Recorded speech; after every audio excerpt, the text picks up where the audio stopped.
Let me clarify. The idea is that, oh, well, technically JD Vance could run. Yes, a VP. We've had former presidents, uh, former presidents can be vice presidents, and the idea would be that, oh, well, then Vance would step down, and then technically he would be president. He cannot be elected as president. Let's stop. That's a fear mongering tactic that some crazies say to get people all worked up. It's not a real thing. Yeah, the Trump show. Honestly, what real thing is? My dick is real. It's big. Huge. Hey, we don't care about that. Get your ass out of here. I'm sorry. Let me get out of here. The Trump show is in the happy days phase of jumping the shark right. Now, I think the Trump show is actually doing pretty good, It's a little rough in the meantime, but I think overall the country's moving in the right direction. No, the country is moving in the right direction. That motherfucker grabbed a roast beef pussy, a handful of roast beef pussy. Yeah, all right. I don't know what you're saying. That doesn't even make any sense. I'm trying to have an adult conversation here. Me too. Donald Trump. If you ain't going to be an adult, then maybe you should go back to the playground. Maybe that's what I recommend for you. Personally. Okay, I'll go to the strip club tonight, though. Not now. That's all right, go ahead. You must have a lot of disposable income. Okay, that's this is ridiculous. So, King, you got all this disposable you're entitled income. to your opinion, and that's going to be a motivator enough for you to vote in the general election in the midterm. Did you vote in the primary in your state? If let me ask. I couldn't vote in the primary. Primary because right now I do construction work and I'm working on the road. But I will go back if I have to make adjustments or concessions to make sure I vote in the midterms. And I'm absolutely voting Republican. Absolutely. We got to keep these deportations going. We got to keep these men out of women's sports. We got to keep the pressure on Iran. And we got to keep these socialists out here. We damn sure, especially in Texas, we damn sure got to keep Islam out of Texas. That's for damn sure. And I'm a black guy saying this, too. No, you a goon. Sorry, sir. I'm correct you. Which district do you live in by chance? Or do you know? I was in San Antonio. Color has nothing to do with anything. What I'm telling you right now, as I'm tired of these socialists, I'm tired of these communists, and I'm tired of these Islamic, and it's ruining the country, The socialism, especially when it comes to healthcare, Very bad. You got to have healthcare be more of a free market to get the price down. King, what do you think the Trump's approval rating is with black men in the United States? If you had to guess. It's growing. If you had to guess. I don't know the exact number, but I know that. You think it's growing? No, it's declining, nigga. It's declining, nigga. You want to know why? Hey, watch your mouth. Because of people like me. I didn't say nothing offensive. I didn't even swear at all. Whoever's saying the nigga word, we don't need that right now. No, you didn't say anything offensive. You just shared your opinion and what you want, who you want to vote for, and why you're motivated to vote. I feel like that's very great feedback for us to have. And I'm a black person, and I'm a black man, a black construction worker. You know what I mean? And I go to all different these Democratic-run states, and I can tell you right now, they are going to nickel and dime you to death. I'm voting for Mimdomni. Hell yeah. Trump. Yeah, he's already in power. What do you mean you're voting? I'm voting for Democrats. He's a troll. I'm not a troll. I'm voting for Democrats, and I'm black. Immigrant black. They don't care. Yeah. Are you even allowed to vote? I got paid for that, sir. Okay. Well, they'll nickel and dime you in Republican states as well, just in different ways. Maybe no, they won't. No, they won't. Trust me, Texas has no state income tax. Florida's trying to end property tax. I stay in a Republican state. I am born and raised in the South, which are predominantly Republican states. Trust me, a Southern state will definitely nickel and dime you just as well. Try going to California for 3 months and see how much money you spend on a day. I'm not talking about California. I'm talking about, but obviously, there's different costs of living everywhere in the United States of America. Yeah, and they're all worse but listen to what I am saying. Just because you ain't saying nothing. You don't even know, bro. You got no idea. One at a time. I waited until you were done talking. So you literally respectfully. So I literally did. But with that Yeah, and being you're said, saying and I nothing. literally, but with that being said, in Republican states, just because the cost of living always in the South, the cost of living has always been lower in the South necessarily. It didn't matter who was in the Democratic or the Republican, led or majority or whatever have you. It's always just been, the cost of living has always been lower in the southern states. However, just that's because because the of cost of Republicans. living is different in Tennessee than it is in, for example, California, which has a way bigger population than it does in Tennessee anyway.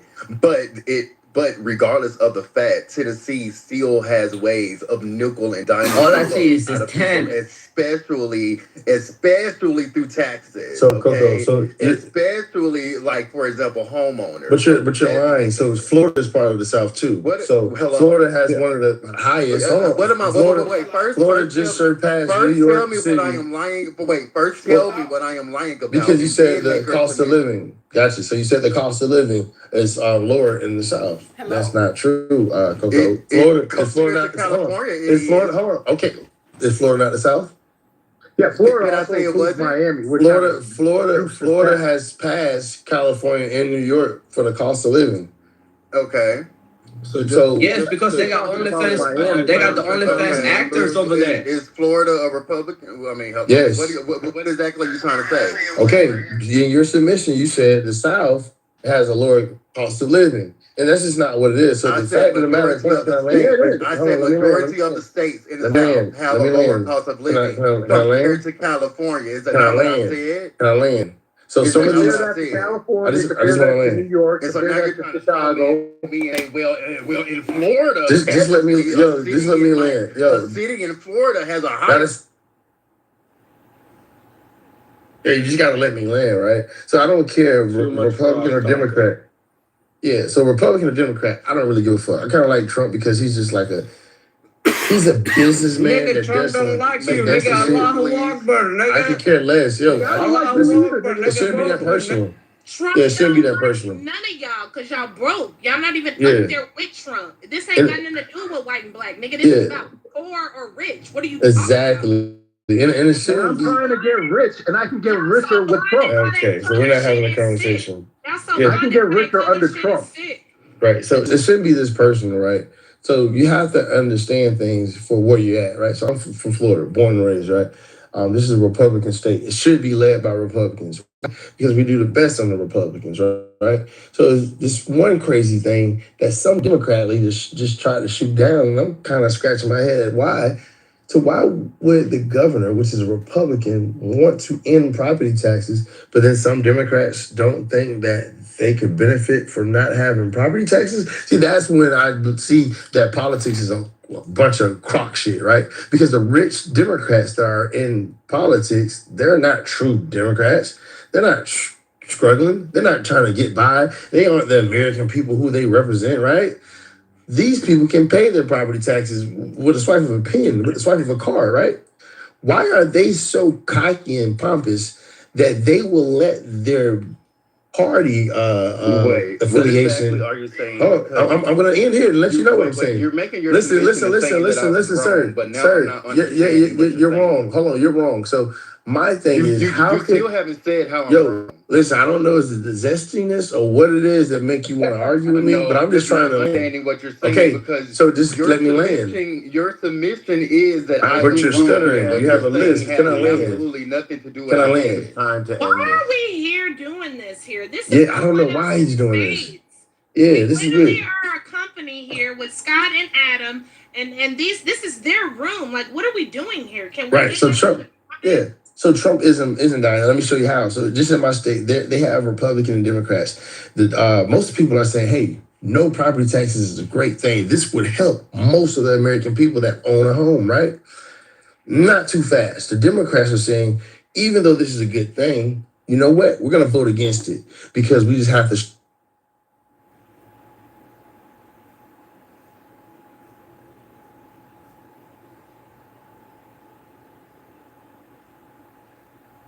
Here's a clue to your I don't know. Yeah. If you don't know because you didn't think that you had to investigate or inspect, What if you left a gap of your lapse of judgment? Like, in other words, like put the money in the foundation, so there's this settlement issue with the there's issues. Oftentimes, having seen that the bank side is the liquidation event is an expense, not that you get 40% of anything. You get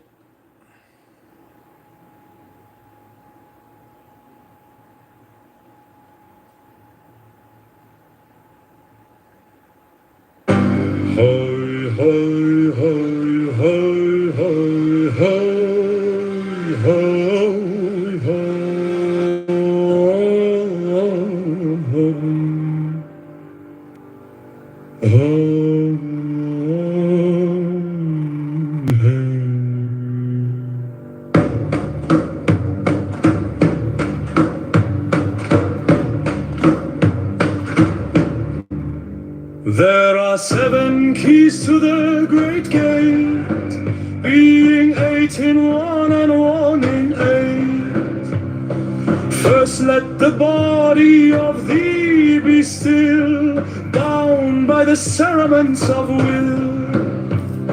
Corpse rigid thus thou mayst abort the fidget babes that tease the thought. Next let the breath rhythm be low, easy, regular and slow, so that thy being be in tune with the great sea's Pacific swoon. Third, let thy life be pure and calm, swayed softly as a windless palm. Fourth, let the will to live be bound to the one love of the profound. Fifth, let the thought divinely free from sense observe its entity. Watch every thought that springs, enhance hour after hour thy vigilance. Intense and keen turned inward, miss no atom of analysis. Sixth, on one thought securely pinned, still every whisper of wind. So like a flame sweet and unstirred, burn up thy being in one word. Next, still that ecstasy prolong, thy meditation steep and strong. Slaying even God should he distract thy attention from the chosen act. Last, all these things in one are powered, time that the midnight blossom flowered. The oneness is yet even in this, my son, thou shalt not do amiss. If thou restrain the expression, shoot thy glance to rapture's darkling root. Discarding name, form, sight, and stress, even of this my consciousness. Pierce through the heart, I leave thee here. Thou art the master I revere. Thy radiance that rolls afar, O brother of silver star. Krali,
Give me the sign of the open eye and the token erect of thorny thigh and the word of madness and mystery. Open, open, open, pum pum, pum pum pum. I am a man, do as thou wilt, as a great God can. Open,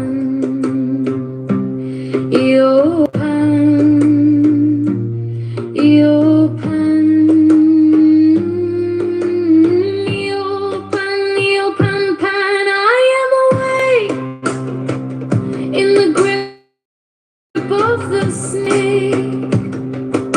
The eagle slashes with beak and claw. The gods withdraw. The great beast comes. Open, I am born to death on the horn of the unicorn. I am Pan,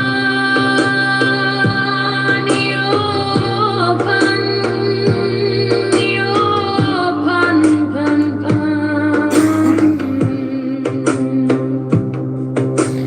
I am thy mate, I am thy man, goat of thy flock, I am gold, I am God.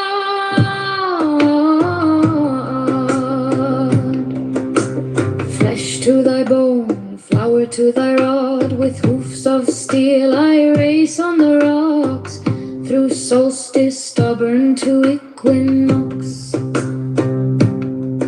And I rave and I rape and I rip and I rend, everlasting world without end. Mannequin maiden, maynard man, in the might of Pan, the open, Pan, the open.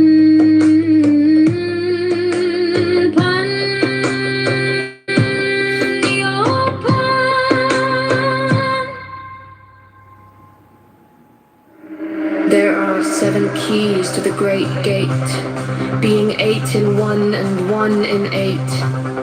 First let the body of thee be still, bound by the cerements of will. Corpse rigid thus thou mayst abort the fidget babes that tease the thought. Next let the breath rhythm be low, easy, regular, and slow.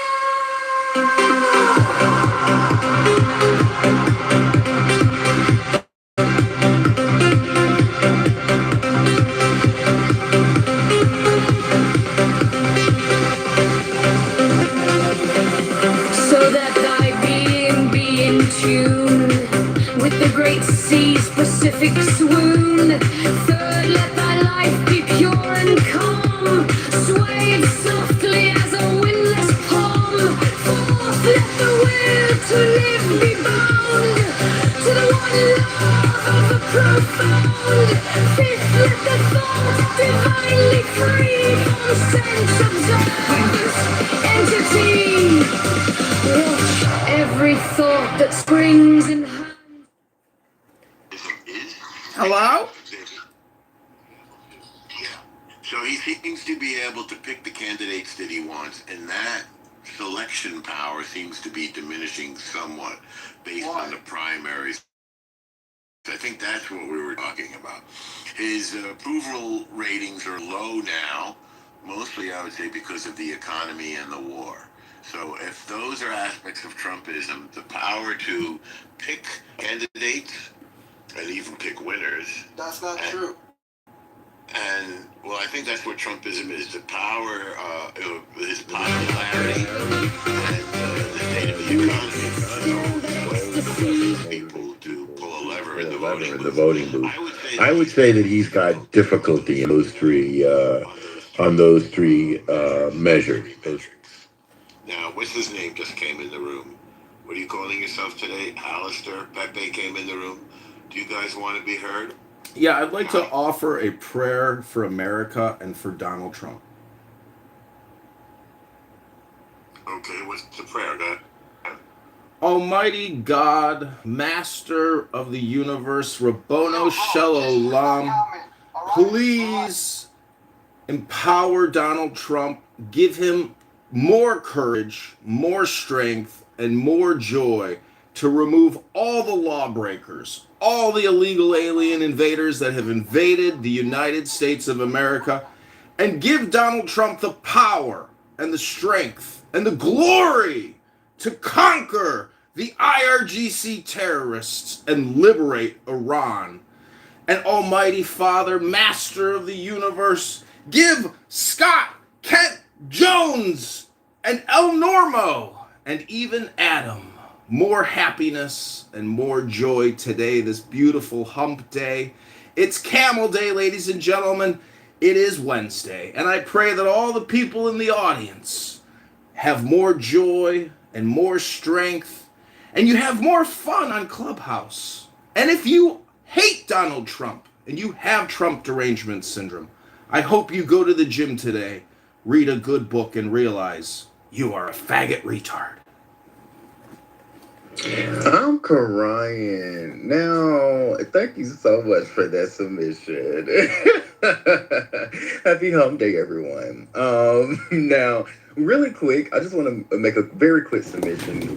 First to a comment earlier, and then to the title, the topic of the room.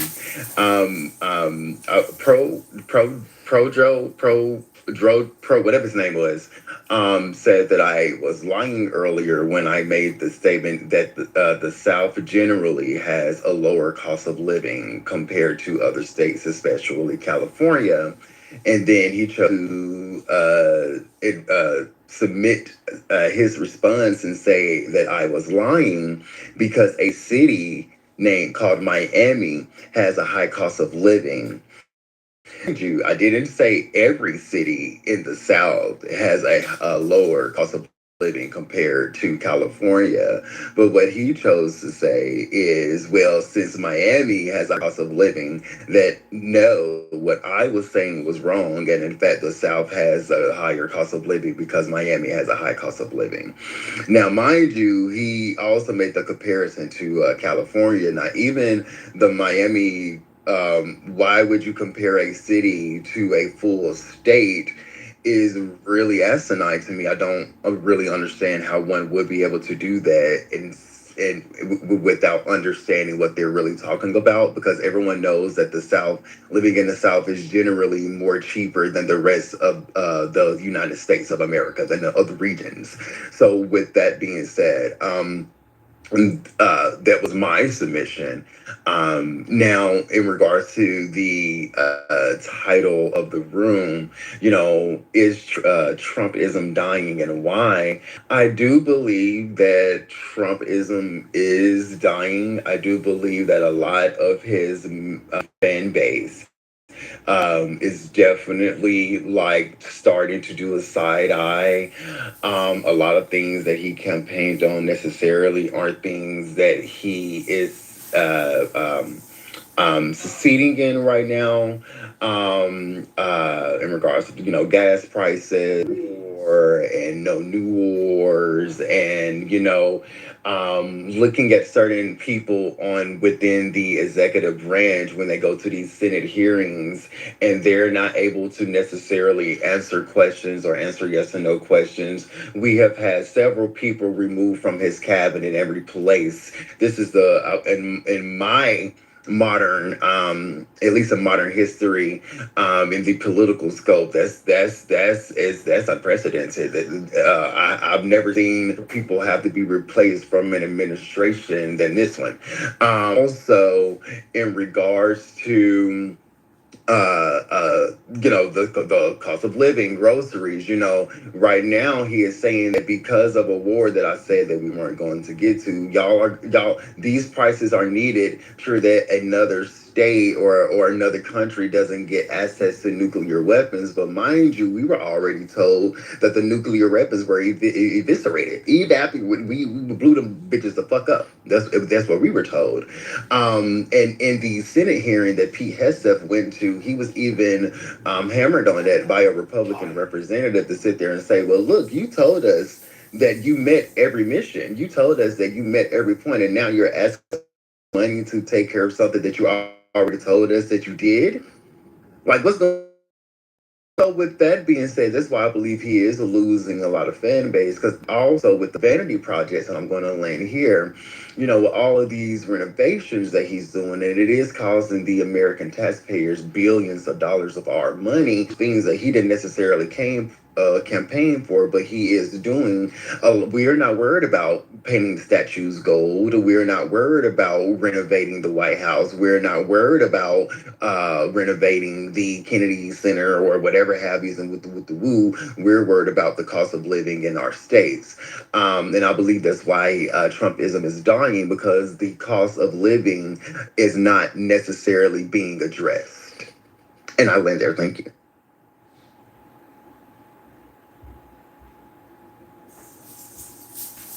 That was pretty good. I mean, from a Trump, I don't know how many Trump voters, I might be the only one on stage, but yeah, there's a portion of us that, of Republicans that vote for Trump who do. Yeah, I mean, I'm definitely no longer, I don't really have much of a positive view of Trump or his performance. I think that what hit with Iran was a total stab in the back to a good chunk of his base. He promised no new wars. It's been a fucking disaster. The economy hasn't really gotten any better. I mean, and I thought it was ironic. So like they're cutting like SNAP benefits and food stamps for like poor people. Most of these people are that get these benefits are working mothers. And of course Medicaid. And I think it was last week he said, well, we got to cut down the spending on those things, because we got a war to pay for. To me, it's just like, that is it's just so, I just remember him in his McDonald's uniform and him driving this fucking garbage truck, trying to look like he's like, a man of the people. And he just basically just shat on those people. He just took a big shit on you and on all of those people that voted for him. And I don't know, I don't see the irony I here think he's a traitor. Pepe, isn't the irony here that he's the first Republican that's won? Hey, Pepe's in the building. He's the first Republican that's won people under $50,000 in income in years. It's kind of screwed them. Yeah, and that's why I feel really bad, for these people. Just, how's the America first? What did he do for the people who voted for him? Nothing. He's made himself a lot of fucking money. Made it, I'm sure all of his rich buddies are happy with his presidency, but and Jared Kushner in particular. But no, I just think he's at this point he's just gotten obscene. It's just one fucking grift after another with him. But Pepe, as a guy on the right, who do you look to for the future? I mean, who would you see who would fill the Trumpist void for you? Like because you need some sort of future movement for the party. Where does that come? I really don't know. I mean, Marco Rubio to me is, it's a question how much he would mirror the neocons of the past, which I'm not really the biggest fan of. JD Vance, I don't even really know what he thinks, what his vision would be as a president. So I don't know who would be the next man, for the job. It's way too early for me to tell. Yeah, I mean, I think Rubio. I wonder. Okay, if Trump's approval ratings continue to drop as they are, will we have fatigue? I mean, will anybody associated with the nomination or associated with administration, will that just be cancerous? Will that be like something you don't? And I wonder if the future issue outside DC, you go outside MAGA. I mean, if I were a Republican right now, I'd be looking at someone like Spencer Cox, right? Here's a guy that's conservative but nice. He's not acerbic. He's not rancorous. He's somebody that's, he's going to be in my state in a couple of weeks, sharing a stage with Josh Shapiro, talking about bipartisanship. So, I mean, maybe you go that route.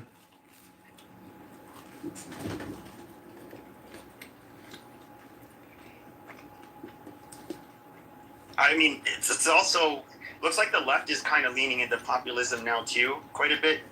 I mean, I would say a lot of these DSA people, when I hear them talk, it's I hear a lot of that, what I would consider populist as opposed to actual leftist rhetoric. I don't even know. I don't know that. Trump is just so unique, especially in comparison to other Republicans. It's just I don't know where we go from here. You go to the gym, you read a book. Besides, you're a 1990s self-professed Democrat.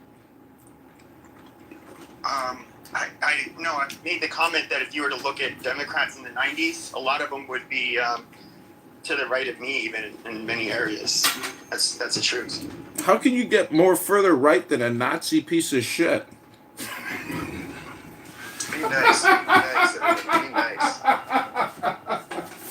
I mean, I think Trump has done a really good job on the culture war. And I think the nation remains behind him on this, specifically on removing things like DEI, anti-Semitism, bias from the media, critical race theory being removed from the military. These are all things on which I think America supported him. I'm giving the other point of view, as well as immigration. We wanted to get illegal immigrants out of the country, and he's doing a good job at that, although he's a little heavy-handed, I won't deny it. It's not the most compatible. Well, is it easy to do law enforcement? It's not. What's that? It's not an easy job. And all the people, you've seen the rhetoric actually, in my opinion, go down against ICE. It was really over that young woman in the minivan and that other guy who had his pistol. That was the flare-up. And there will be more flare-ups. It is a dangerous job removing illegal aliens, especially the dangerous ones. They should be saluted. They shouldn't be doxxed. They shouldn't be attacked. And in my opinion, all these people filming them and trying to dox them and cause them harm, if you do that, you should be arrested. Those law enforcement agents should arrest you on the fucking spot, and you should be charged. Hello? And in many cases, they do. Right? No. You can't impede an officer conducting his or her duty. That's true. Well, look at that guy Jake Long, who goes to these Muslim events and protests, and he gets physically attacked and beaten. The police don't arrest the people assaulting him, which they should be. So we have a major problem where we have this double standard where you can't go and complain and protest if you're considered Islamophobic. It's all a giant fraud, and we need police to arrest people that attack people. Stop letting these Muslim anti-protesters who are violent people get away with physical assault. Arrest them. Attack them. Well, I can't tell what portion of what you're saying is trolling. But again, I'll repeat that I think Trump is actually doing a really good job on the culture wars. when it comes to, and I think more needs to be done. Like, you shouldn't have to sign a loyalty oath when you apply to college, which is what a DEI oath is. Also, I mean, DEI is one of those odd things like transgenderism. You notice, by the way, that he's done a good job, speaking of which, you notice he's done a good job on transgenderism, that people aren't even talking about it anymore. He's did a good job in expanding drilling and fuels, which is good for the economy. So, I mean, we should talk about the good and the bad that Trump is doing, I think. Of course, most people get freaked out by a war, and those who oppose Trump are dining out and making the most of this war, because it's easy to be against war. Everybody is against war.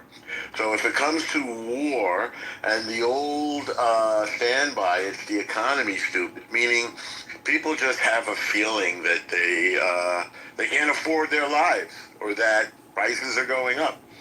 I think much of this comes from the fallout from the pandemic and from pumping tons of money into the economy during the pandemic so that people could get by. But we did it a little too much. So we had more money chasing fewer products because production was down, and that's the definition of inflation.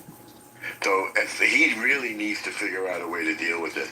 I see that housing costs have been going down.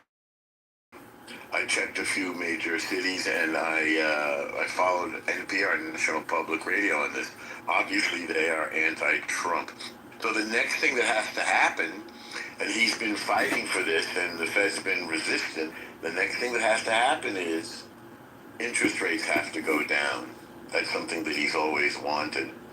If interest rates go down and things become more affordable, then I think Trumpism will still be alive. Whatever Trumpism is. I think Trumpism is whatever he's thinking at the moment. Let's see, who did we not hear from? Michaela, I always enjoy hearing from you, and often you're quiet. No criticism intended, but what's going on? Yeah, I think that mainly the people who are complaining about the economy, it's because they don't support the war. They don't support getting rid of nukes in Iran. And that's why a lot of the reason prices have gone up is because of gas going up. So because what going up? Gas. Oh yeah, Price of gas. Yeah. Mm-hmm. Yeah. So transportation of everything. So I still support Trump. I mean, he came into office. It was mainly on the promise of the illegal alien stuff. The first term, it was anti-abortion for me. So I support what he did, and I know a lot of Minnesota people, and they're very naive liberals, and I can see them getting out there and getting in the way of police and thinking they're all virtuous. It's a naive, silly group of people. Anyway, and they were targeting criminals. When they were going into those neighborhoods, they were targeting criminals in Minnesota, in Minneapolis. And those people blowing their whistles and alerting neighbors, to the fact that ICE was coming, that was really, really bad. That was legal, I would think. So, anyway. Well, since you're a satisfied customer, if I may characterize you in that way. Yeah. So, why don't we talk about what you agree that Trump has delivered? Because you mentioned abortion. Now, if you talk about two thorny problems that have bedeviled America for decades, abortion is one of the top issues. And Trump did something that no other president seemed to be able to do, going all the way back to 1973, which I remember vividly, Michaela. You're not old enough to know this, but I am. Oh, yes, I am. I know, I'm teasing you. I remember so vividly 1973, I was at Brandeis University, and I was very young. I was a little bit of a prodigy, so I went there at the age of 16.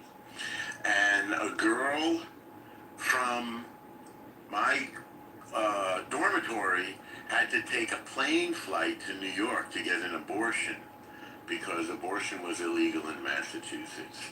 Now, she wasn't my girlfriend or anything like that. I had no role in that.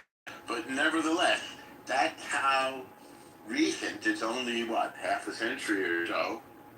It's actually more than that. About half a century. That women in Massachusetts couldn't get an abortion, basically. Now, against all odds, Trump, and there was some luck involved in this, right? Trump was able to appoint 3 Supreme Court justices. Not many presidents have had that opportunity. And 3 justices tipped the balance, as I think many people knew they would, and they voted to repeal Roe v. Wade. Trump appointed for the room, if you don't recall, Gorsuch, Kavanaugh, and Amy Coney Bryant, ACB. So Norma, that resolved was what? do you think 3,000 abortions a day is too much at the price of 100,000 abortion or $1 billion plus a month? Do you think it's too much? In the country? Yeah, as an industry, it's considered an industry at 90,000 babies a month and at 12 billion a year. That's an industry of death. Well, I've never considered your question, but I mean, I am not a Catholic person, and I'm not a big anti-abortion person, but many people are, and I respect them as they respect me. I'm more of an agnostic on this. But I do believe in a woman's right to choose. But I also think that the Trumpian solution or the SCOTUS solution, SCOTUS being the Supreme Court of the United States, of setting, since it's not really spelled out in the Constitution, I believe that this solution is okay. They're allowing the states to make their decision, and most states have voted to allow women to choose abortion. So really, it's resolved. I think to everybody's satisfaction. Michaela, would you say it's solved to your satisfaction as a person who opposes abortion? Yeah, so far I'm not satisfied that my state then put it in their own constitution up to birth, with no reason needed for any reason. For anyone at any age up to birth. Well, but I guess we never expected it to really happen for Roe to be overturned. So the pro-life movement wasn't prepared enough, but also they couldn't be prepared in blue states because there's no chance that they would have won any elections there. But yes, I am satisfied. It was pretty bad to have that in the U.S. Constitution. That was pretty bad.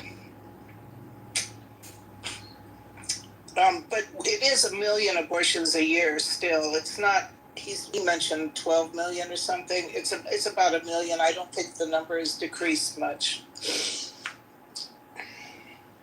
because it's gone to the pill now. It's become even more normalized. Oh, just go take the birth control, take the abortion pill. Yeah.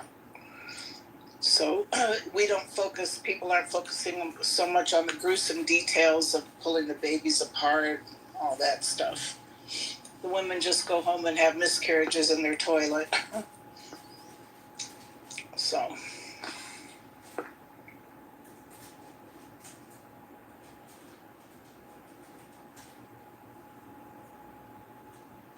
Yeah, I hate to see I support Trump not for, I think his personality had a lot to do with how he could just tackle things. I don't think other Republicans would have dared to tackle things the way he does. And I think we needed that. And I think guys like Marco Rubio. There's the Republicans have a wide bench or a long bench. I think Marco Rubio would be great to carry on his the things that Trump is for. What do others think? Is Marco Rubio out of the picture for some reason? Hello? I mean, I wouldn't say that. I mean, there's nothing bad about the guy whatsoever. He is especially when it comes to foreign policy, he's a very knowledgeable person. But don't you think, Pepe, he gets tagged with this war? I mean, he's sort of the face of the security establishment. And if this war continues to be unpopular, I just wonder if the branding is just bad for him. The branding. Yeah, perhaps. Thomas Sowell's, big thing is limited resources.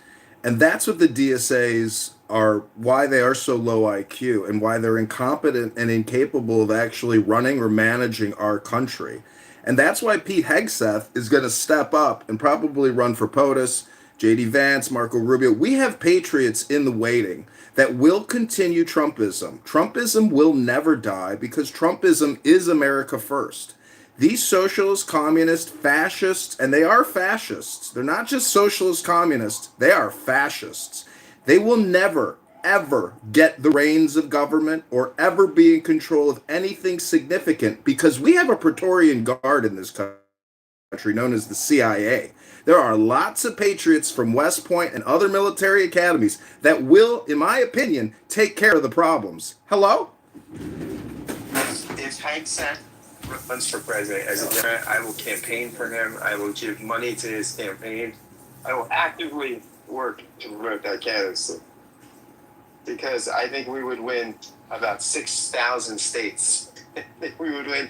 I think that would be. I think we would. I could not imagine a bigger dream candidate for the Democrats than Pete Hegseth. I think we would. It would be the biggest Democrat electoral college win I think that we would see in a long time.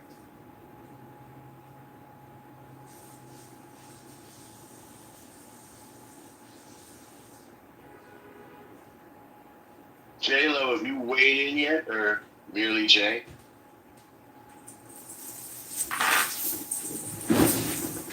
J-Lo? Hello? Yeah. Okay.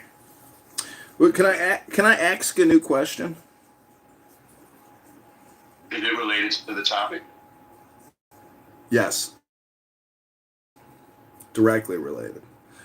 National interest expense is now over $100 billion a month. It's 1.4 trillion plus a year, which is more than supposedly our military industrial spending and our Social Security Administration spending. So my question is, if you believe in Trumpism or America first, you're not necessarily for international, the banking industrial complex, which is where most of this money is going. So if you believe in America, isn't bankruptcy the inevitable future, and then we restart?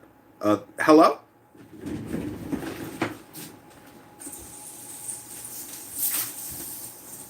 I do like this hello you're doing. I like the hello at the end of the sentence.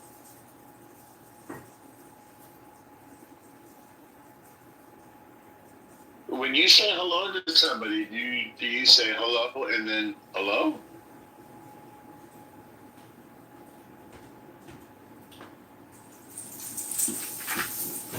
Hello?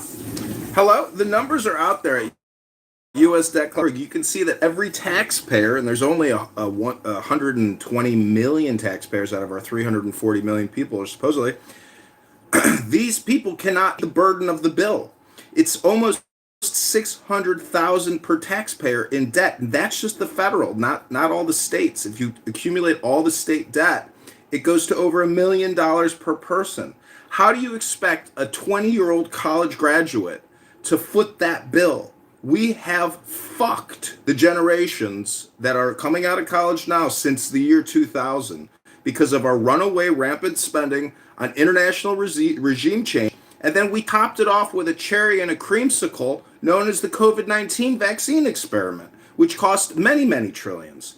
So the point is, incompetence only comes from one side, and that's the Democrat side, because they are the incompetent party of America. They prove it over and over again. In Chicago, our property taxes are up 600%. And guess what the Democrats do? They sell your house if you can't meet your tax burden. And then you're homeless. And they've done it to thousands of people, and those people voted for them. So we live in the sadomasochistic recycle world of retardation and low IQ administration. Hello? I can prove both parties are incompetent real quick, Norm, if you just allow me a second. So let's look at just the Social Security age thing. Security age 62 and the population at the time is about 62, right? So the idea is that, like, people who are living longer than they should, let's make sure they are taken care of or we help them. Yeah, that's a wonderful idea. Well, it's been, 9 years since then? Life expectancy is, 78 now? And we barely increased the age? That is a unique incompetence on both parties. It is absolutely ridiculous. It's one of the biggest challenges we face, and the reason why in 2033, Social Security benefits, if we're fortunate, will be paid out at 82%. That's just one example. The overall debt issue talking about is a bipartisan thing. It's good up to social program had it up to higher taxes for corporations and individuals, and it's going to lead to hard choices in the future.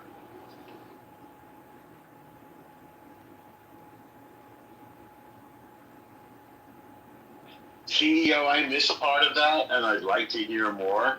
So, even if it involves repetition, so if you're willing. So you're saying that we won't be able to fund Social Security, so we'll have to pay only 82% of what the promise is by a certain year. Is that accurate? Yes, 2033, we dropped to 82%, correct. 2033. Now, I wonder if people, tell me what you think of this idea. People who don't need Social Security can forego it. Doesn't that seem both workable and fair? No, they paid into it. So you can't tell them we know that into something for 43 years and then say, you don't really need it, so we're not going to give it to you. That would lead to all sorts of lawsuits. Well, it might lead to lawsuits, many things do, but it's no less rational than paying people less of what they were promised. It's a little bit of that, what those who need get, and those who don't need to get. Well, it's going to ironically lead to the sort of thing that people hate, which is like, what's the government going to do? We're going to let in more immigrants eventually, right? Because you're going to need more people who are feeding into the system so you can pay the benefits. So there's an irony of this, right? We're just basically... Wait. We're off topic here. We're off topic. Now we're on immigration. No, it's tied to Social Security. It's tied to Social Security. Yeah, but it's not tied to the idea that people who don't need it can forego it in order to save it for those who do need it. Yeah, but you can volunteer for that. That's altruism 101. That's not an insurance policy, El Normo. That's altruism, not an insurance policy. Okay. You can call it whatever you want, but it might solve the problem. And then what do you do, Norm? You say anyone who is over $1 million in net worth doesn't get it, or like, just give me an example of your standard. What standard we use? Just make up one for sake of the conversation. Okay. Let's say we prioritize people who are below the poverty line. That's a criterion we use for other metrics. Okay. So first, the money goes to those who are below the poverty line. Okay with that so far for you? How far below the poverty line? Then we go up. What's that? I'm just saying it's an arbitrary position. Piece by piece. This is okay, officer. Let them go piece by piece. This is fine. Piece by piece. Yeah. So we go to those below the poverty line. Obviously, they need it. Next, we go to, then we break it up into increments. Next stop, people who are, say, 20% above the poverty line. and we figure out, this might be what they end up doing, and we just figure out at what point people can live without Social Security. It seems like a good solution. Well, they just removed. Like if you have They literally just cut $25 billion a month in monthly spending from the SSA and removed 12 million illegal recipients of SSA funds. That would be one step. again? Oh, you mean SS? Social Security Administration. They just removed 12 million people from the payment rolls, and it was over 25 billion a month. I'm going to put the link in the chat. Please hold. Okay, so you're saying once you 25 billion a month. That's a whopper. It's a huge number. But you're suggesting eliminate fraud, though. That's your bigger point, right? Well, the people that were receiving it were over 110 years old. It was in the millions. I'm going to put the link in the chat. Please hold. You're saying cutting fraud will get us part of the way there to solving the Social Security. 100, of course. Absolutely. No, it won't. Here's the data. Social Security is 99.6% efficient. The fraud rate is 0.4%. Norm, how many human systems do you know that only have a 0.4% failure rate? Where are you getting that statistic from? Multiple websites. Well, give us what? Security Administration, GSA. Okay. Multiple according to the Social Security. Well, hang on. Okay. Hang on. Wait. I want to stay with one thought at a time, if we can. So, according to the Social Security Administration, right, the fraud level is low. You say what is it? 0.4? 0.4. Yes. Okay. So what is the whole budget of Social Security? So you're right. That's a good question to ask. So it's about 1.5 trillion, right? So Yes, 0.4% of 1.5 trillion.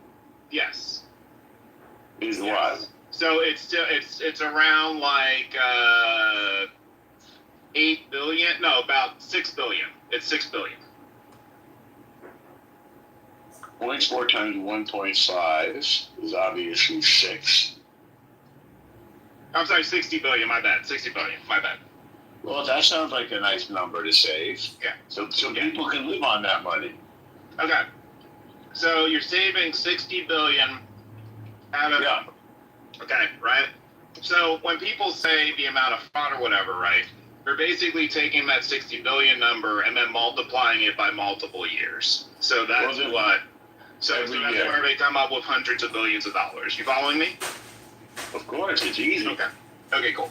All right. 60 million a year is a bit of a solution, right? Okay. So, it's 0.4% of the solution. Well, no, they're not 0.4% I know, of the solution. I'm kidding. Okay, it's 60 million a year. I was kidding. Okay. So, okay. All right. So, I'm sorry, the jokes. If this idea is that you're going to be paying 82% in 2033, right? Let's just be conservative and say at that point it's $2 trillion you're paying out. Well, I'm not accepting the number of 82% in 2033. Well, that's what the current projections are according to the CBO and other sources. I understand that. I understand you're saying that, but I'm not accepting that automatically. Okay, that's fine. So let's just take it. Let's just take it as a hypothetical. If you want to use a different percentage, we can. Okay. Let's say that we're concerned that we're running out of money to fund it. That I'll accept. Okay. That's fair. Okay, that's fine. All right. So if that number is 1.5 trillion now annually, let's say it's roughly 2 trillion by 2033. Okay. 18% of that number is about $360 billion. So we have figured out a solution of that 0.4%. So that gives you 60 billion of it. That's the idea, right?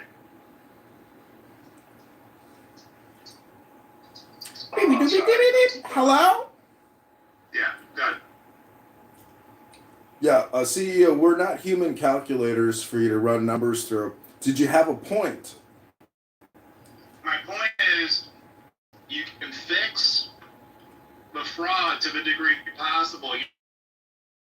You're never going to get to 0.4 is already a low number. So fixing the fraud the best human beings are capable of will not come remotely close to solving the issue. Where the hell do you go ahead. Fixing the fraud is not the entire solution, it's part of the solution.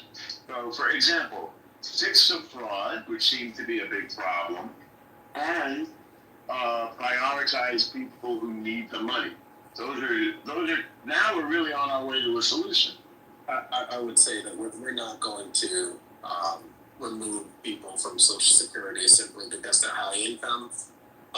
We said we're going to prioritize the people that need it. I'm saying that won't happen either.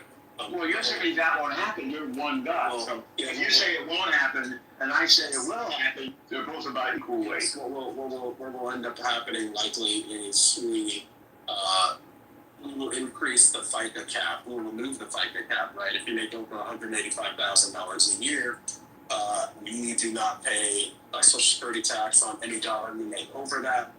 We'll remove that. That covers 60% of the budgetary gap. We'll increase legal immigration as well because you want to improve the ratio of workers to non-workers. Those will happen. Yeah, you have to do that. Those will happen before we talk about cutting Social Security. That's an easy one because Social Security is so popular. There's like no constituency for cutting benefits, no real one in terms of the voters. So you think that these things are decided by popularity, which is silly, I would say. They are decided by financial necessity. We give money out where it's needed. So if somebody has, if there are those for whom Social Security is just pocket change that falls between the sofa cushions, then it seems to me that there's good justification for limiting their Social Security. Yeah, but I think what he's saying is right. That it's unpopular, right? The old people vote, and I've heard people that don't even need Social Security say, "I paid into it." Right? It's not viewed as an entitlement, which in some ways it's not. Right? So there's this sense in which I paid into it. I want it. It's not fair to cut. I think it's politically unpopular. I think it's not something anybody wants to. Nobody wants to run on cutting Social Security because the seniors vote. You can run. I'm not talking about running on it. We're talking about solving the problem. Yeah, I'm just saying it gets hard to solve though because to solve it, you need to legislate, right? And to legislate, something has to be politically viable. And I just think you can screw young people with debt. I'm not saying it's right. Screw young people with debt and deficits because young people don't vote, right? But the AARP, they get their people out. That's why Social Security is very tough to reform. And wealthy people vote at higher rates than even regular old people. So yeah, they're not voting to carry no chance. If you were high, then rich people have no constituency, but rich people also have a determinative constituency. You're literally arguing against yourself. There isn't a population looking to cut Social Security of any number, right? Because a top earning family, 2-income house this year can get $100K from Social Security, right? They're not. There's very few people who are turning their nose up at $100K. It's not. This is not cutting Social Security. This is saving Social Security. They won't look for the ceiling. Norm, the closest you're going to get is increasing the age. Right, so that's the closest you're gonna get. I don't even think you can do that because most people can't. Well, you guys are just making stuff up, right? No, we're talking about political will, right? Right. And so the issue is that if you're a member of Congress and you vote for limiting Social Security for people who make X amount, you are voting to limit your campaign donations and your ability to win your next election. So I phrased it a different way. I say you prioritize people who are below the poverty line. Which means you have to deprioritize someone. So I agree with you. I understand what you're saying. No. What you're saying? No. What you're saying is, listen, let's break down what you're saying. How about welfare benefits, CEO? Are we deprioritizing rich people from welfare benefits? That's right. Medicare too. Medicare. What about? Wait, hang on a second, CEO. Let's not change the argument. Hang on, we're not. Hang on a second, CEO. What were you saying about Medicare, Michaela? Yeah, I mean, we're all paying for Medicare, but it's the poorer retirees that can get it, right? Tell us more about what you're saying. I don't know what you're saying. Well, Medicare is for poor people. We're all paying for it. Medicaid but we know that in advance. But we know that in advance. Medicaid. I'm sorry. All right, so let's keep thinking about that. Yeah. So we have a safety net for people for medical care, and that's called Medicaid, right? Mm-hmm. And we all pay into it. Even retired people on Medicare can also get Medicaid if their income Below the poverty line. Yeah. But that's all part of the social contract, and we know that going into it. So there's a difference. That's very different than changing Social Security when someone's about to get it. That's a very different proposition. And then, if you're Obamacare, well, wait, let's address your first point. Obamacare changed the system. We seem to go along with it. Right? That's relatively recent in our lifetime. I mean, it sounds to me like we have a model and a solution.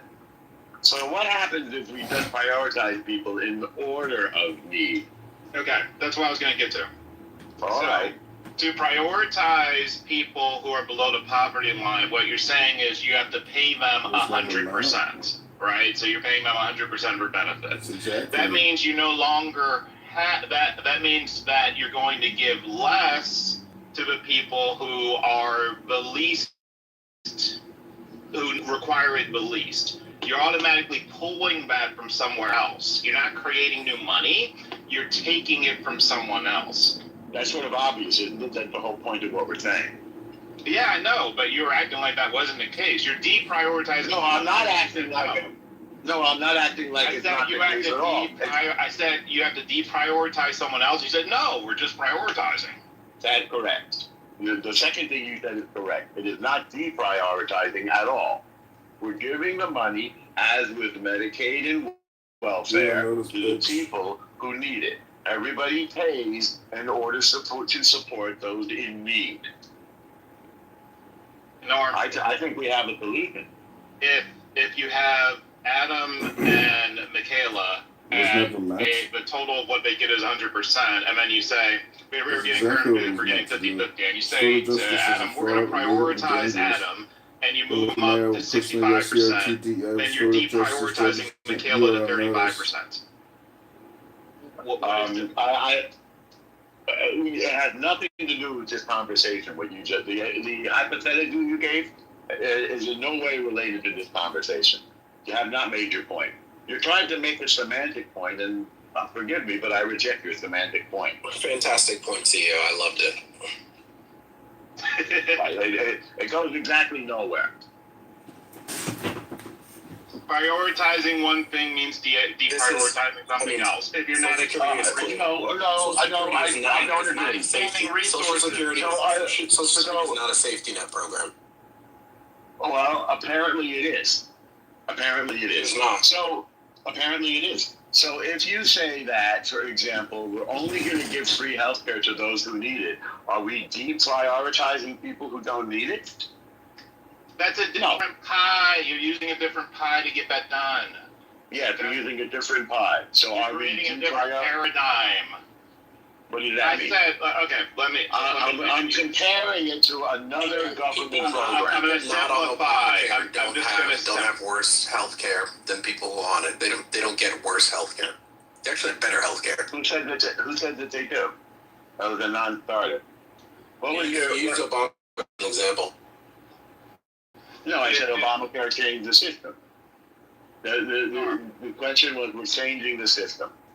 Obamacare didn't change the system for the vast majority of people who have employer-based health care. Obamacare was a dramatic change in our healthcare system. Not for people with employer-based health care, wasn't. It was a massive societal change. Health care, they didn't. Well, I get I'm not sure what you're trying to say. It's irrelevant. I guess 38 million people got covered, right? Was it 38 million? Correct. Most people saw no change. So that's like about just over 10%. 10% of the population. Yeah, which is enormous. So, all right, David, did you want to weigh in? It just gave people who didn't have insurance. It made it more affordable. I mean, it wasn't a sea change. Sure. I think it was a backstop. It was a way to answer a big need in society. Is how do we insure those that aren't insured? And it costs more to do that, right, David? Your doctor, you can keep your doctor. Remember he said that? Yeah, that one was a broken promise. But so what? Why are you laughing? You can take my Social Security from my cold dead hands. At the end of the day, the United States just has to prioritize, the systems that they've already been legislated, and make sure those are funded. And if they have to increase them.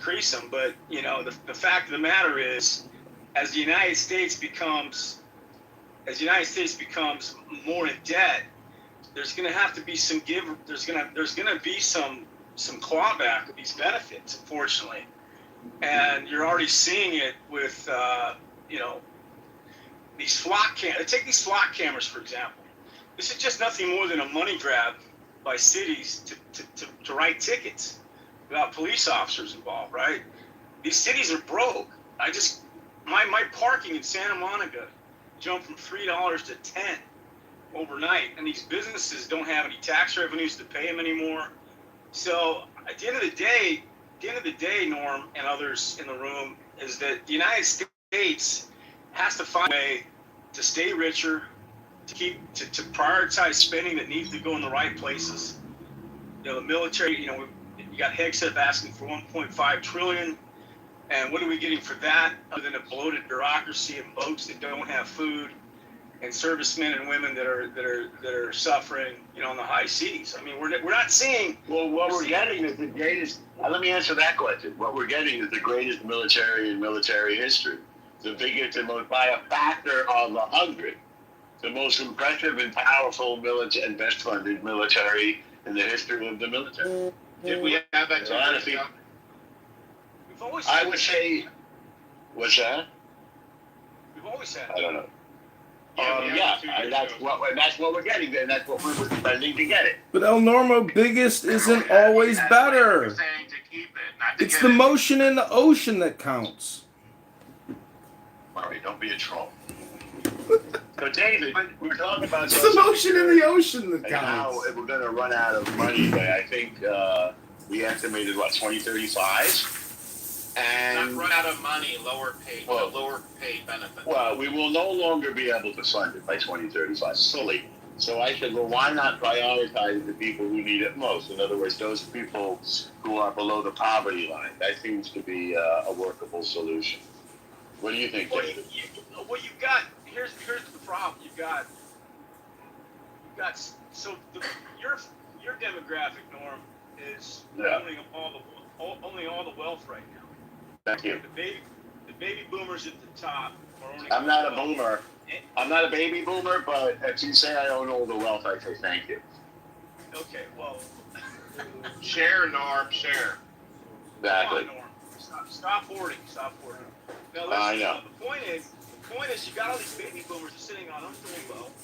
A lot of them, not all of them are wealthy, of course. I don't want to generalize. You got baby boomers that are living off pensions, and they're getting Social Security on top of pensions, and they don't even need this Social Security, really. And then they got big bloated 401ks and a lot of equity in their properties. Most of them don't have very much in their 401k, to be honest. Well, okay, well. Who's that? Is that your buddy? Let's see. That's Michal. Don't credit me with the trolls. No, but listen, but so I get that we have to have this military, right? I get that the Pentagon is a big bureaucracy, aerospace, all these big companies that provide these so-called real wage jobs, and the threats are the threats, right? This is the talking point. But at some point, with what we've spent already, with what we've already spent on this Iran debacle, We could have backstopped, paid for insurances, refunded Social Security with a lot of that money. So, and all the trillions we spent on Iraq and Afghanistan, we would be made whole for years off of these expenditures. Pay for education for every child in America. Well, that's hypothetical and a counterfactual. Hypothetical. Yeah, it's a hypothetical. You said if. When you say if, that means automatically it's a hypothetical. So, and it's a counterfactual. I'm saying. So I think the past. We can't claw that money back. I'm not sure what Yeah, David, you're like a guy that made a bad investment and now you're crying and complaining and saying, I want my money back. It's already been spent. don't make it a personal attack, though. It's informative. It's based upon history. The reason history repeats itself is because we repeat the same mistakes that we made previous, right? So the idea is to not repeat history. So we have to understand history so we don't repeat it, right? I think that's. But you can't repeat history. Every situation is different. There's no repeating of history. But there's actions and policies that are put in place based upon one's history. I mean, Norm, let's take Israel, for example, right? United States, Cold War, fighting Israel, fighting its enemies, right? Okay, And yeah. it never wants to go back to a state where you're subjugated by another country overseeing your religion, right? And so No, that's not accurate. Well, let's, That's not accurate. David, may I simplify your point for a moment? Do you mind? Yeah, simplify it, please. Okay. Chime in. So My apologies, history. Norm, I didn't land. No apology call necessary. Thank you, Dave. So history does not repeat itself, but it often rhymes. Anyone who studied, for instance, this is a cliche, though. and I'm going to prove it. Okay. You can't prove a cliche. Okay. All I'm right. going to demonstrate it. All right. You can't do that either. Why don't you just make a point? You could say it's a faulty demonstration, but I can demonstrate. Just make So just make your point without the rhyming slang. Anyone who studied the 1920 flu pandemic would learn and could have predicted that there would have been lockdowns for COVID. There would be people who are upset about it. There would be a lot of misinformation out. So there's nothing new that occurred under COVID versus the flu pandemic, with the exception of there's larger media and larger social media. And so I'm sure we could find parallels and differences.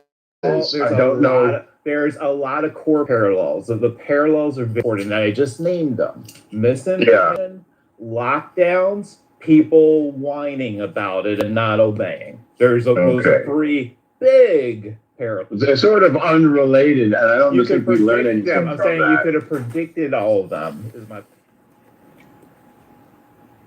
Hello, moderators.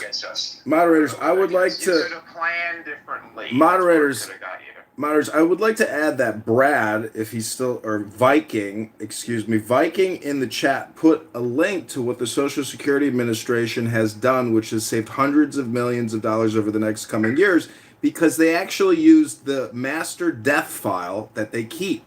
And so they cross-referenced, and what I found interesting is this master death file has the statistical significance of 2020, 2021, 2022, 2023, while the country was mass administering the COVID-19 vaccine. And you can see the statistical increase in morbidity during these years. The question becomes, is it the vaccine, or was it the COVID-19 vaccine they cooked up in Wuhan that created the increased statistical significance in morbidity? Hello? And we're talking 20% increases in death rates, or even more, up to 120%. And then there's a global master death file even. But anyways, the point is, I'm not a great statistician. I can barely multiply and divide. I did stats in college, but the statistics don't lie. Faggot retards do, though. Hello? All right, I don't want to hear the F word. And I don't even want to hear the R word, and I don't want you to accuse people on stage or attack them personally. I put that link at the top of the room, and what we're finding is that there was some Social Security fraud. One figure we had was I believe it was 60 billion. That was from CEO. I'm sorry, it's actually 6 billion. I calculated it wrong. My bad. 0.4% is 6 billion. Well, now we've got to check your math because we've got two numbers. Well, so let's do it like this. 1% So we need- of 1% of 1.5 trillion is 15 billion. Do you agree? So let's make it easier. 10% of 1.5 trillion is 150 billion. 1% is 15 billion. Okay. So 0.4% would be 6 billion. Okay. Yeah. I would just say cutting Social Security is to have this fight is like manna from heaven for Democrats. There will be nothing that they relish. Oh, absolutely. Well, that Republicans are looking to push your grandma off a cliff. it's just. Do you remember the Paul Ryan ads, Adam? Yeah. Remember when that Paul Ryan? But see, this is the difference between words and reality.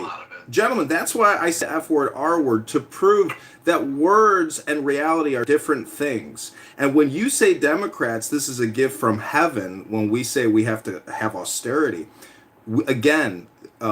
there are limited resources, and Democrat socialists, they are just propagandists espousing lies and misinformation through complicated words or through basically what I would call communication hypnosis. It's not the reality. There are limited resources, and you can't just inflate your way out of it. Look, we're bailing out Japan. We can't. The country is already completely broke 100 times over. Hello? This is why Democrats love it so much. I'm trying to get in here wherever I can. Can I say something? This is why Democrats will love this, because Republicans have passed three tax cuts already. And they've done nothing else but pass a tax cut, and now they're going to turn around and say that we need to cut Social Security. No one's signing on for that shit. Let me say this. I agree with what you said, bro. I think at the end of the day, Social Security, which we've all paid into, table of cuts. And the fact that that's even being entertained when we're building a ballroom, I don't care where they say he's getting his money at. It's coming from us for that ballroom in the White House. So when it comes to all the frivolous spending that they're doing, and they cry wolf and say, we're trying to cut spending and be more frugal and be more fiscally responsible, but then you see the dimwit do shit like that. You know what I mean? So I'm just going to say this, and I'm going to be quiet after that. At the end of the day, what you guys are talking about with Social Security, this war that's going on, that's costing us endless money, that most Americans, if not damn near all, didn't want. I mean, even the Congress didn't even come to a full understanding of the war until he just waged it without even any input in this shit. There is nothing fiscal about it. It's a liquidation of America going on right now. This man is just going crazy. The tariff money that they're now saying how we're going to pay all this tariff money back now that it's been ruled that you can't do it. He's like, it's going to destroy the country. No one wanted that idea anyway. The tariffs was your idea. It was a bad idea. You did it to our allies like Canada. It's foolish. You know what I mean? But to make a long story short, that's what we're dealing with right now. When we say the Democrats are salivating at the thought of him fucking it up, it's a sad day that we even got to get there. It's a sad day when we can't even have partisanship for what's right for the country. It's like you pick a side, and we're at war over it. There's nothing United States about that. There's nothing united at all. It's basically saying you fundamentally believe this bullshit or that.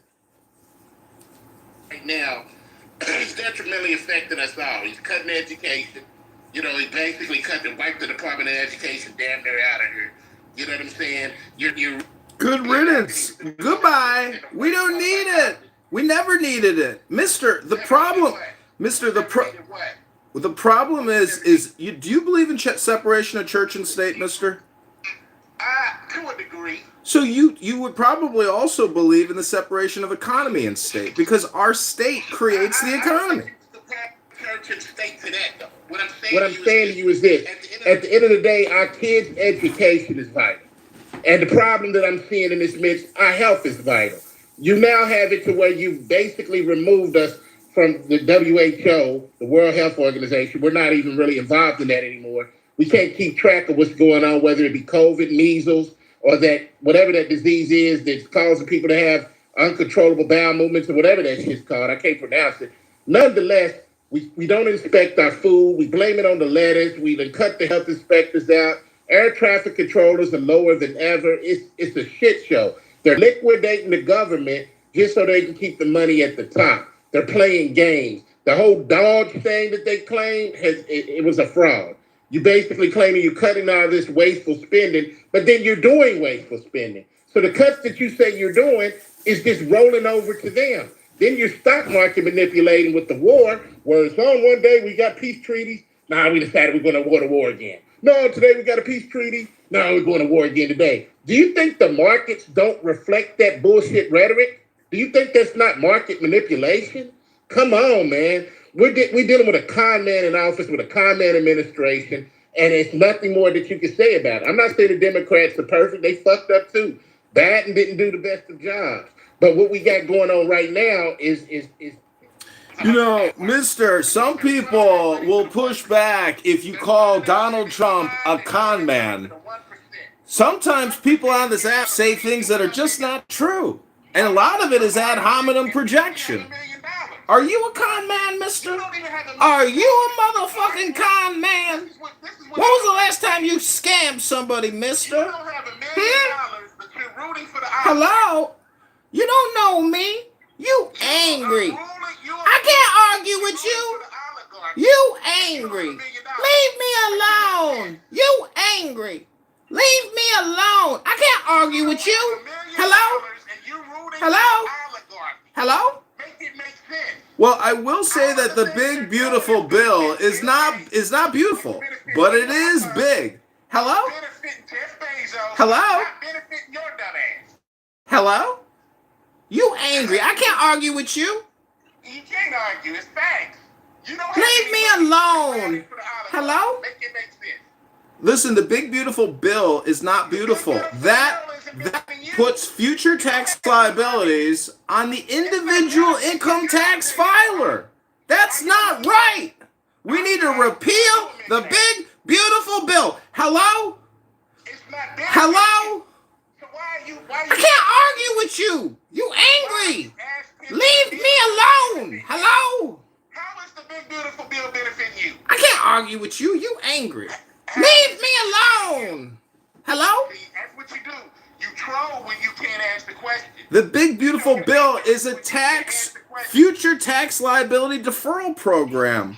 It's for individual tax filers to put their hard work, their best effort into paying back the national debt. Mister, I can't argue with you. I'm going on mute. You got this. Hello?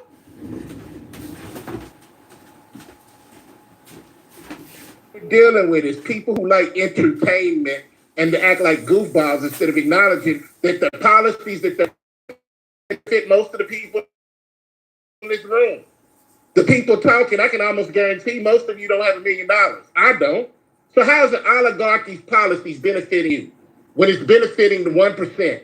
It's benefiting Elon. It's benefiting Jeff Bezos. It's benefiting Warren Buffett. Any billionaire is benefiting. You're not. You're just cheerleading and pom-pomming for a pedophile. But this shit makes sense. I don't know. Y'all got it.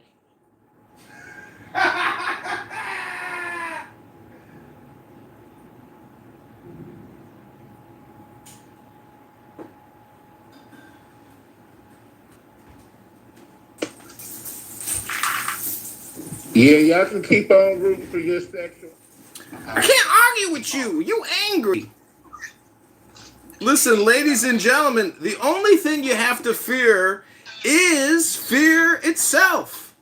Some people will say it's all relative. And in a way, it's true because we do live in a global community. Moscow is burning to the ground. The Ukrainians have figured out a form of war which is so obnoxiously destructive. They can, through drone technology, which is real-time, instantaneous, blitzkrieg, lightning warfare to a very high and dangerous degree, we here in America are not enduring a blitzkrieg, a drone warfare. But what we are experiencing is domestic terrorists. And if you go to any sanctuary city in America, you will meet stupid pieces of shit who are the exact same thing as dangerous drones. They might kill you on a train. They might kill you at the park. They might kill you while you're out for a jog in the morning. I can't argue with you. You angry. Hello? Hello? You're just angry that I'm a fucking big-time movie star and a television star and I'm on TV and you're not, you big stupid dummy. I'm a superstar, I'm a supermodel and you're just an ugly guy on Clown House. You're so stupid, you big stupid dummy. Hey, Kevin. Kevin kisses boys at parties and says, I'm not gay, but if you want to kiss me, you can kiss me if you want. My name is Point, a.k.a. Cappuccino. Some of you know me. I have many names, many profiles, like Mr. here. This is actually John Kitover's actually Mr. and Alistair's actually Point. We're going 3 levels of deception, everybody. You'll never stop the CIA. The CIA will get $60 billion a year for the rest of your lives. Well, you can barely pay your taxes, and your property taxes keep going up.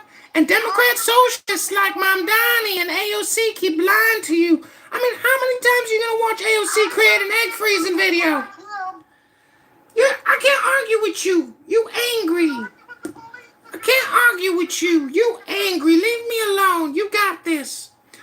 The point is, AOC is on day 12 of freezing her eggs while Moscow burns, and everybody here is complaining. America's $140 trillion in debt, and your property taxes are through the roof. Your car insurance keeps going up. Your homeowner's insurance keeps going up, but your income doesn't go up. But AOC's egg freezing experiment continues on, and everybody can get the mRNA vaccine and the flu shot this winter, and you can all have a horrific carcinogenic event again, because Robert F. Kennedy can't stop Moderna or Pfizer or J&J from selling mRNA vaccine shots and calling it the flu shot. So we're living in a big deception, and faggot retards like Point or Cappuccino or Mr. here, you can't argue with them because they're angry and they won't leave you alone. But it's your choice whether or not you want to communicate with them, because you do have freedom of choice as country, and you have free will to exercise that free choice. So health, wealth, love, peace of mind, happiness, and strength, everybody. I hope you find more peace, more joy, more strength, more justice, more truth in your own personal lives, and you stop listening to all the loser propagandists on this app wasting all your time. Thank you, I am complete. This is Point, a.k.a. Cappuccino. Supporters are idiots like him.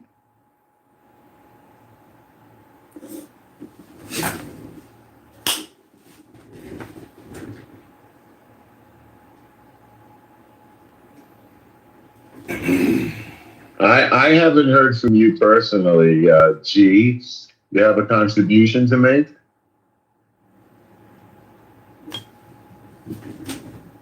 No contribution? Pepe, you always have some thoughts. What do you, when you talk, you often seem like you're really trying to figure things out. So what are you trying to figure out, Pepe? At the moment, I was listening. Nothing really. Do you work while you do this? Sometimes. Mm-hmm. Yeah, me too.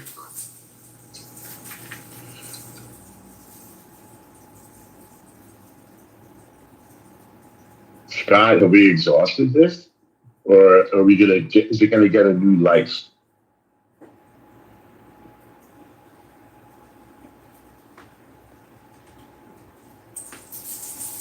I don't think Trumpism is dying, but I believe that there, as is true with the Democratic Party, I think there are fractures, I should say. We're seeing some fracture lines. I wonder what will be next. It's always redundant, Norm. The status quo is 99.999% guaranteed in the future. Just look at, it's called the Groundhog Day reality. Look at your own personal life and you tell me, when you wake up with no pain, you feel great, things are good, you don't have stress, you don't have anxiety. it's a little bit like being in Groundhog Day, and then you realize, oh my God, it's a me problem. I'm the one who gets angry. I'm the one who's engaging in frivolous, useless discourse. I'd like to read a poem to the room, but unfortunately, because in my opinion, we're living in a situation with a bunch of incompetent citizens who are literally just repeating the propaganda pushed down to them. So my comedy shtick, trying to be Point or Cappuccino and saying, you angry. I can't argue with you. I'm trying, and using even the F word, R word. I don't like to use the word F word, R word. But I'm trying to point out that we are living in a situation where the COW doesn't give you milk. The MANURE doesn't actually smell like manure. So we're living in this attention economy of communication control and hypnosis, aka propaganda. What do you think propaganda is? It's not just the messaging, it's the distribution, it's the delivery. That is what propaganda is. It's a multifaceted experience. Let's go back to the topic. Well, Trumpism is not dying. It's only growing. Trump is the birth of liberty again in the womb of time. America has woken up. Trump is the birth of liberty. Explain. The creation of the monolith, which really is, what's the whale terminology? The Leviathan. Trump is the reincarnation of George Washington, of Thomas Jefferson, of John Adams, of all our great American patriots. If you really believe in Pennsylvania when they tried to blow his fucking head off, if you really don't, if you think that was an actual assassination or you think that was like a staged thing, I mean, I know it's not staged because that firefighter died. There were real shots. But that fucking guy did get up and say, fight, fight, fight, after he had his ear nicked, which is like a fucking miracle that he survived and he has thrived and he's in the White House happy. And he brings the lifeguard who saved that little boy and calls out CNN. He says, you are fake news, bitch. Like, Trump is not afraid. It's just beautiful. We have liberty in the White House. We have the manifestation of the Statue of Liberty, that woman with the shining, fiery wand. That's our Trump. He survived. And do we even know who tried to kill him? We don't. We don't know the true source and origin of this evil, but it could be Barack Hussein Obama and Steve Brennan at the CIA. It could be a lot of people that we know. They're out there and they tried to kill Donald Trump.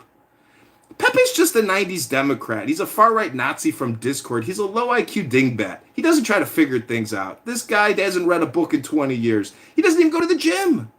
Ladies and gentlemen,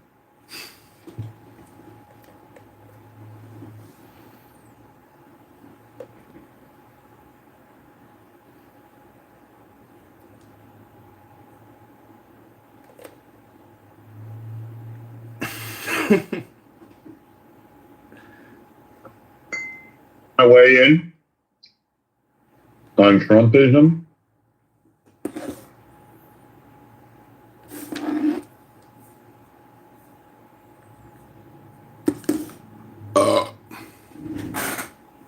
Emma, welcome up. What's going on? Hey, Norm.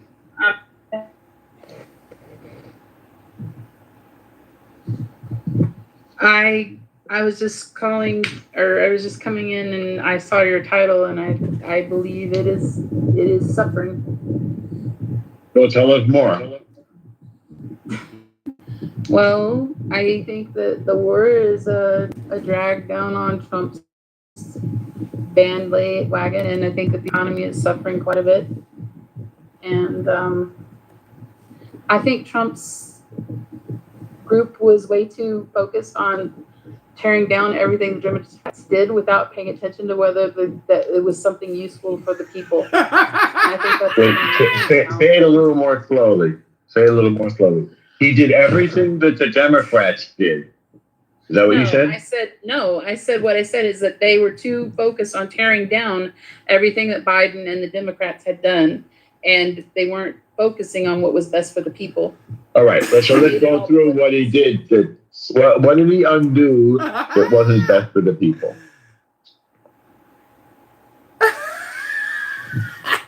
going to go through this list of things. Well, name one. You made a very broad statement. You said he was Oh too yeah, I know. focused. I made a broad statement because Okay. every single chance that they find something that the Democrats have done, they Okay, have what's an attacked those example of that? organizations. What's an They have example? attacked USAID. They attacked. All right, The okay, SAID so plan. USA, They let's go slow, Emma. USAID was not a Democrat I thing. didn't say it was a Democratic. I did look. That's a No, part you of said that he undid whatever the Democrats did, and I'm looking for an example. Trump is the president of Israel, not America. many That's what Monica examples. said. He is Okay, great. directly attacked Biden's SAVE plan that was for like the loan, all the student loan stuff. That was a program that was. Well, that was defeated under Biden. I know it was done under Biden. That's what I'm saying. It was defeated under Biden. Trump didn't undo it. It was never done. No, he attacked these things. He attacked it. Before he was president. No. Look.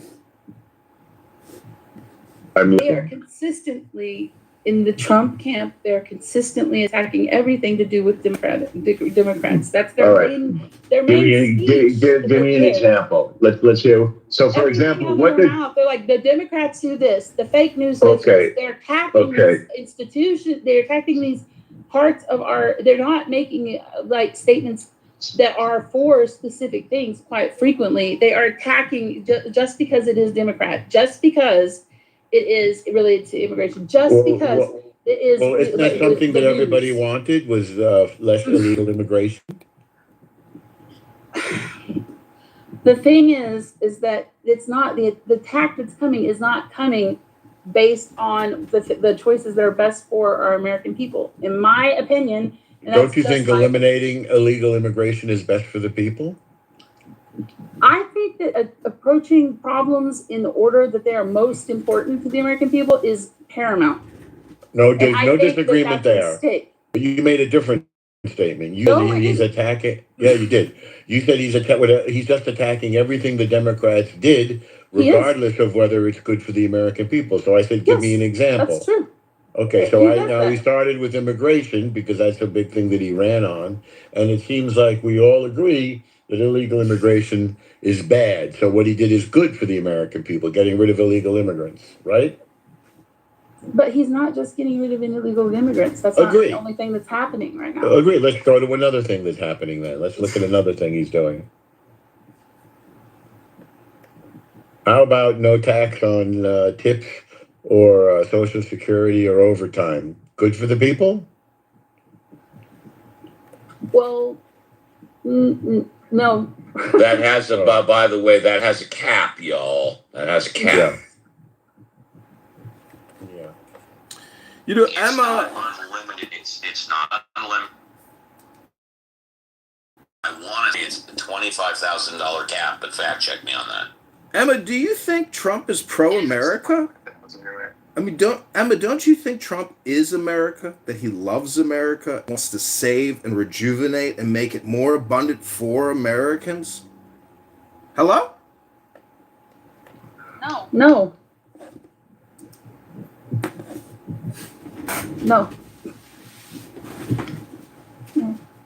I don't believe that.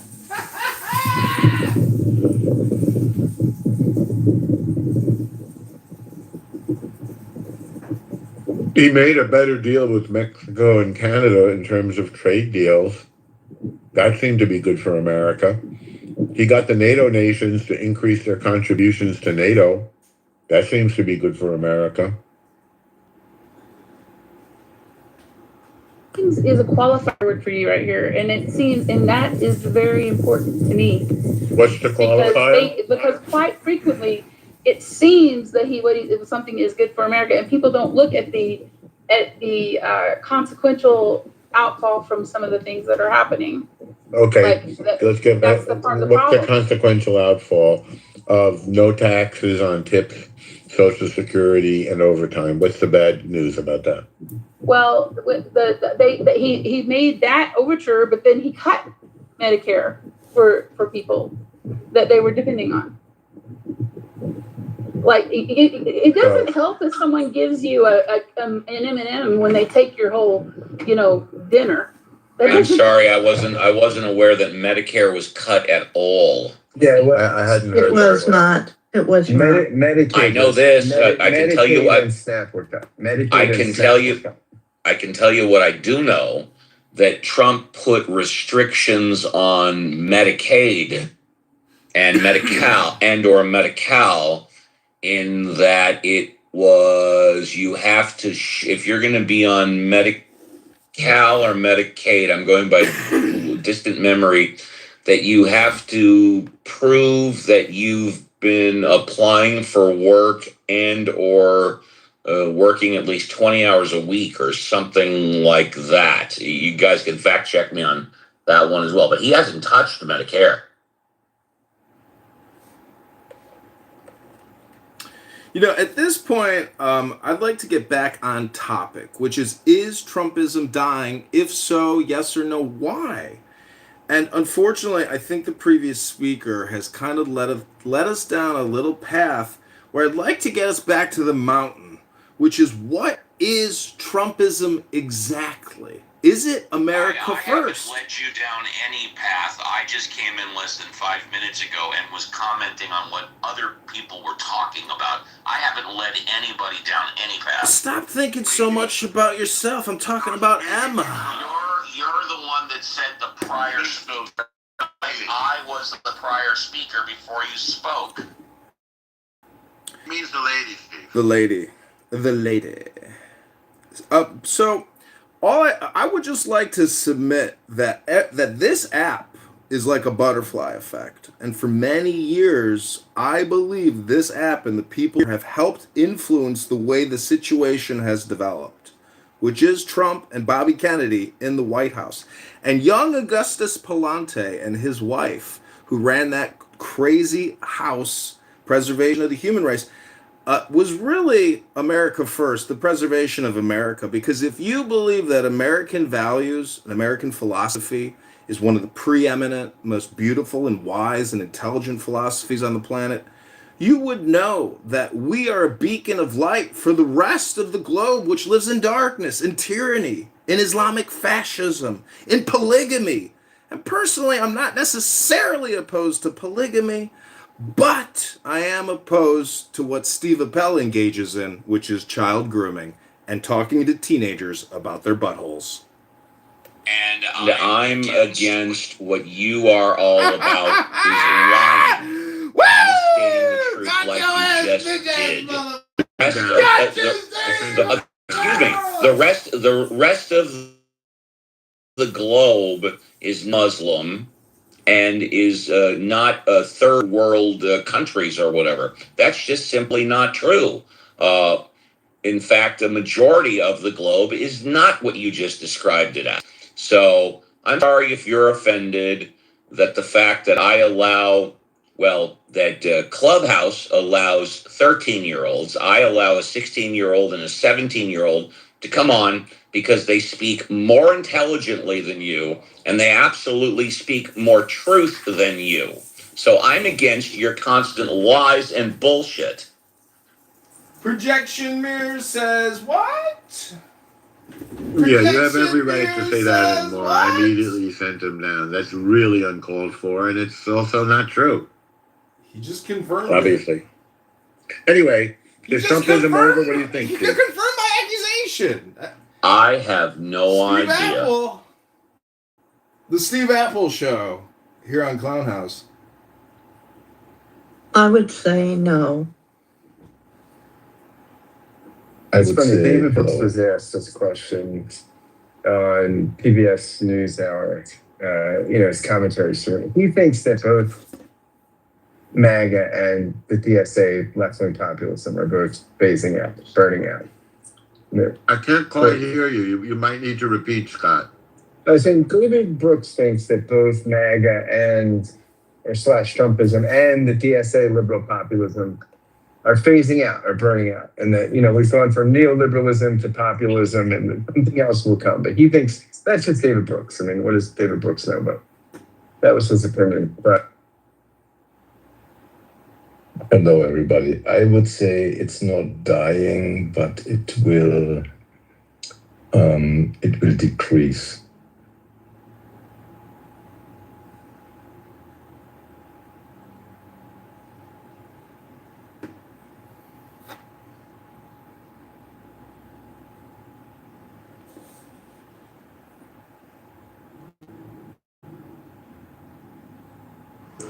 Well, Trumpism is coming more into focus, or at least for me. We now know, I think what America is in essence, and what we should try to hold on to, what we should value and not allow to be eroded. Hello, Megatron. I would like to answer this question very quickly and succinctly. You are absolutely not a Protestant because you have no work ethic. You're here on this app all day long wasting your time. I am complete. Thank you, Donna. Thank you, buddy. What you doing out here in Chicago, buddy? I'm gonna come and support you, man. Where you gonna be at? I'll be outside the Jefferson Park Blue Line stop live streaming my signatures on the petitions for the February 23rd, 2027 mayoral race. Go to ChicagoMayorVote.com. Referring to? He wants to support you in They're wrapped up in the concept of patriotism. So I'm not answering your question. I'm not really addressing your question, but from the best of my understanding, it's embodied in this idea of patriotism, American patriotism. So, if I understand you correctly, you're saying Trump is either bringing back or eroding patriotism, one or the other? Is that what you're saying? Of course, he's not eroding. And you guys don't give him credit that he's someone who's kind of read roomy. So he read roomy like 500 times, and so this qualifies him to be held at a certain intellectual reverence, and so that's all he expects. Give him respect. And you will receive respect. Put some respect on that. Respect my authority. Respect my authority. He's going to continue to lash out on the world if the world doesn't gracefully or graciously provide him with the grace of respect. And he has all those phones that he only talks to himself. He doesn't ever talk to us. This guy's going to run for mayor. He's going to run for Congress. He's going to run for Senate. He's going to run for president until someone fucking tells John what the fuck. You know what's a better spot? I'm going to cut this stuff outside. Yeah, cut that shit outside. I'm cutting that shit outside. Hey, bro. What happened, bro? All right, let's see. Okay, fine.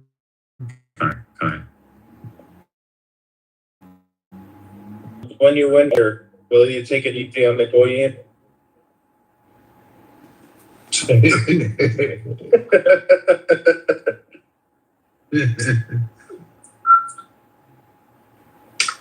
Well, our Chicago mayor claims that America is stealing from black and brown communities and using it to bomb brown communities in the Middle East. And I got to say, there are three pillars that hold up society, which is truth, justice, and peace. And the enforcement of the law and security is universal. Everyone here in this room doesn't want to be a victim. And so if you want to use law enforcement in order to achieve your security state, well, you better have big balls, and you better have the technology and the capability to go exercise your will. Otherwise, you'll reap the consequences of your actions. And if anybody here has ever started a fight at a bar and then ended up losing the fight, you know exactly what I'm talking about. Hello?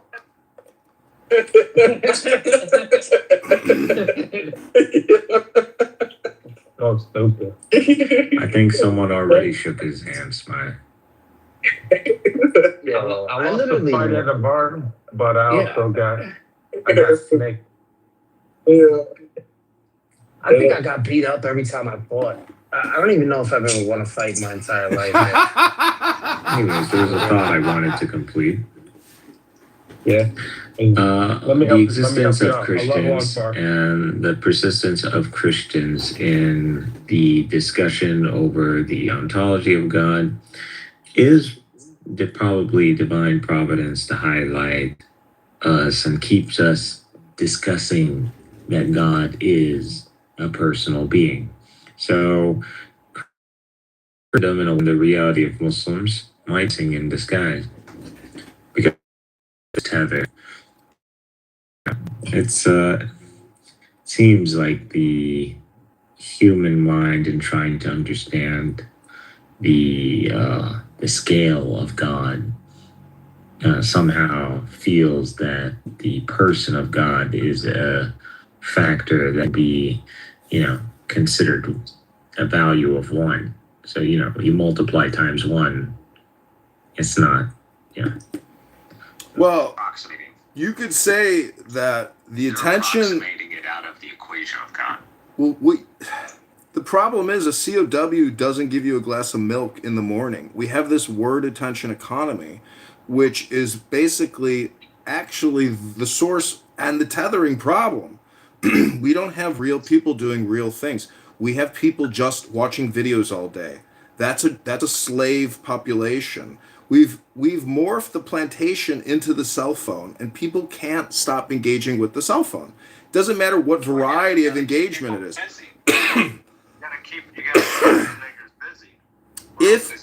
If clicking your phone was productivity, everybody would be a fucking millionaire at this point. But there was a company called like mypoints.com or something back in the day where if you would click an ad, you would actually get a share of the revenue. And so now that's how it should be, right? And so all these Democrat socialists don't realize that, like, if you wanted to legislate income through the platform, that could be one solution to the affordability crisis. Hello? Base economy, because any impact that you generate will be attributed to you. So it might be through financial. Oh, hold on, some white ladies coming to talk to me. I gotta be nice. Gotta stop that shit. I kind of have an idea of where Nargis gets some of our ideas now, since John popped in the room. I didn't even know that lady was in the room. She's still in the room? And I don't know. I walked into that Muslim room this morning and she was beating the crap out of those Muslims. I had to step in and defend them. I was He's just lashing out because I exposed them like Jesus exposed the Pharisees. I'm not saying that they were at your level, Mikhail. And then I brought Nicodemus from among them, and he testified against them. Is that spelled with an M or my slave master's wife left. Yo. Is it Nicodemus or is it Nicodemus? Nicodemus. The problem with Nicodemus is that he's only in John. So what? So I don't know. We don't have any. Bank.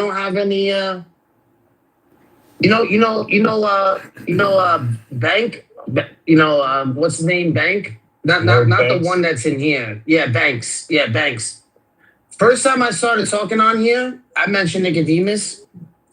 You're talking about that Muslim guy from Canada? Yeah, Banks. Yeah, Banks. Yeah. He knows mad shit about Christianity. Like, he only talks about Christianity. He was a Christian. Right, yeah, he does. Bro, this guy I was arguing with this guy. I think Banks used to be a Christian. He knows more about Christianity than most Christians. Bro. Yeah, because he was a Christian. Yeah, he knows a lot. He knows I was arguing with him one time, and this nigga like offered to fight. But Banks isn't really strong. Like he's stupid. So I mentioned Nicodemus once. That's for sure. I mentioned Nicodemus once, and he's like, "Yo, give me any." I didn't say Nicodemus is so real. I don't vibe with him. And I was like, "What do you mean?" And then he put me down, and he's like, "Come back tomorrow with all the information about Nicodemus." I came back. I didn't come back with shit. I was like, "You're right." I was like, "Nigga, nothing." He's like, "I like it." I was like, "Well,